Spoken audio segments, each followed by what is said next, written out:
आपके बारे में गलत बयान नहीं कर रहा था। सुकरात ने मुस्कुराकर पूछा कि वो क्या कह रहा था। अफलातून ने जज्बाती अंदाज में कहा, दुखी होते हुए कहा कि वो आपके बारे में कह रहा था। उसके कुछ बोलने से पहले ही सुकरात ने हाथ के इशारे से उसे खामोश करवा दिया और कहा कि रुको, पहले मेरी बात सुनो।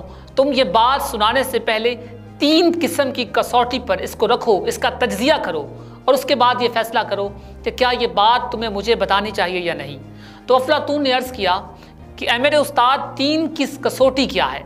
सुकरात बोला, क्या तुम्हें यकीन है कि तुम मुझे जो बात बताने जा रहे हो ये बात 100% सच है?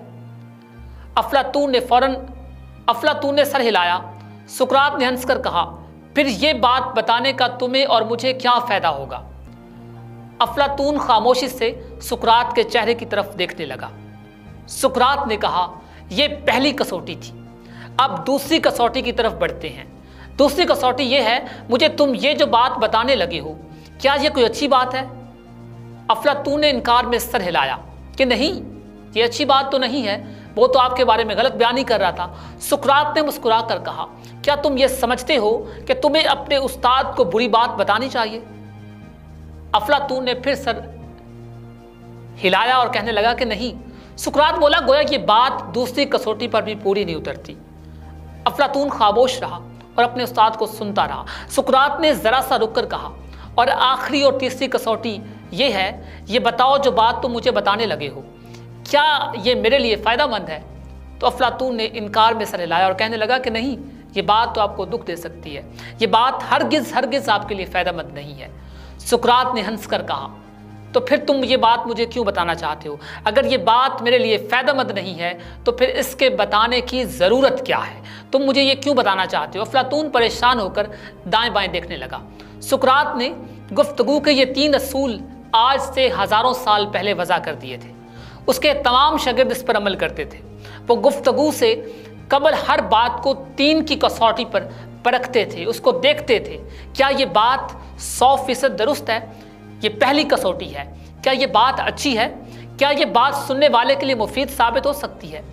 अगर वो बात 3 की कसौटी पर पूरी उतरती है तो वो बात बेधड़क बोल दीजिए, लोगों को बता दीजिए, और अगर वो बात 3 की कसौटी पर पूरी नहीं उतरती तो फिर इसमें कोई एक अंसर कम है तो फिर खामोश हो जाइए, उस बात को बताइए मत। आज हमारे माशरे को भी इस कसौटी की बहुत ज़रूरत है, जहाँ नुक्ताचीनी, चुगलखोरी, तोहमत बयानी और गुमराहकुन बातों का दौरा है और हर फर्द दूसरे के लिए ज़बान के तीर चलाने की ताक में बैठा हुआ है। हर शख्स दूसरे को तजलील करने का सोच रहा है, जिसकी वजह से बहुत अफसोसनाक वाक़यात जन्म ले रहे हैं। रोनाल्डो अबोस नाम के एक शख्स ने खुदकशी करनी चाहिए तो उसने उसके लिए सबसे आसान तरीका इस्तेमाल किया, और वो आसान तरीका इमारत से छलांग लगा देने का था जिसमें वो रहता था। उसने इमारत की 10वीं मंजिल से छलांग लगा दी और अपनों के लिए एक ख़त छोड़ा जिसमें उसने खुदकुशी की वजह यह बताई कि वो ज़िंदगी से मायूस होकर रह गया है। उसे ज़िंदगी से कोई लगाव नहीं है, उसे ज़िंदगी से किसी भी तरह की मोहब्बत नहीं है।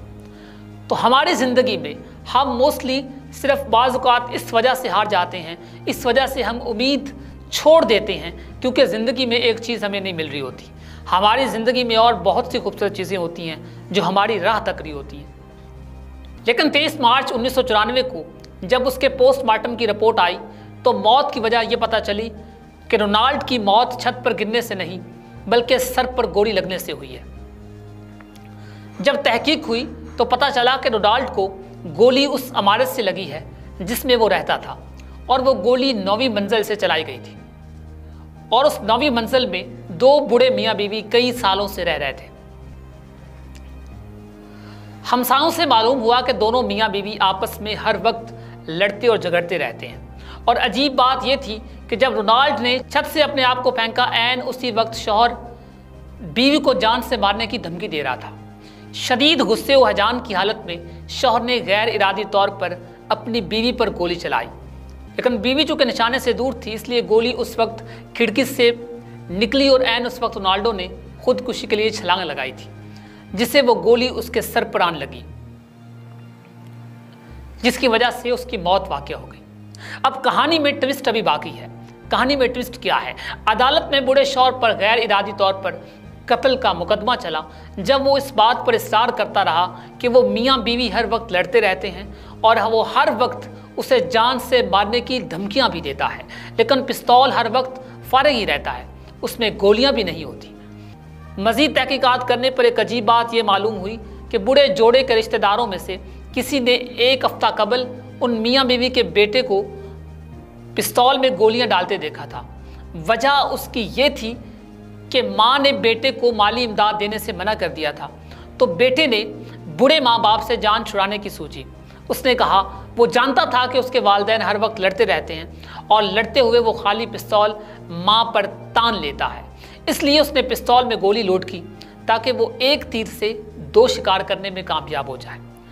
लेकिन गोली उसकी माँ को न लगी और वो रोनाल्डो के सर पर उस वक्त लगी जब वो खुदकुशी कर रहा था, और इस तरह कत्ल की तोहमत का मंसूबा मुकदमा बाप से हटकर बेटे पर जा लगा।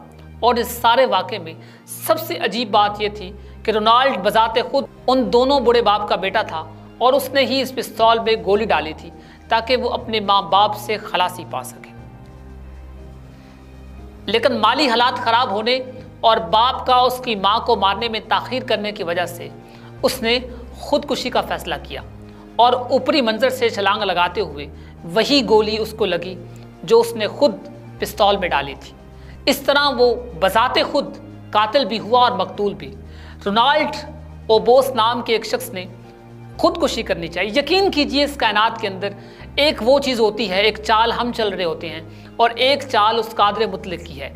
हमें अपने रवैयों में हमें ख्याल रखना चाहिए, ज़िंदगी में किसी को भी कोई तकलीफ़ पहुंचाने से पहले हमें सोचना चाहिए कि तकदीर कुछ और सोच रही होती है और हम कुछ और करना चाह रहे होते हैं। ज़िंदगी में अपने आप को पॉजिटिव रस्तों पे चलाइए अगर हो सके।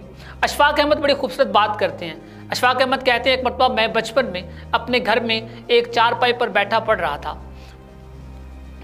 अम्मा ने एक मुर्गा पाल रखा था, तो अम्मा अंदर से गंदम के दाने लाई और उन्होंने चुल्लू भर के उस मुर्गे के सामने रख दिए। घर में बाकी भी बहुत सी मुर्गियाँ थीं, लेकिन अम्मा उस मुर्गे से ख़ास लगाव रखती थी।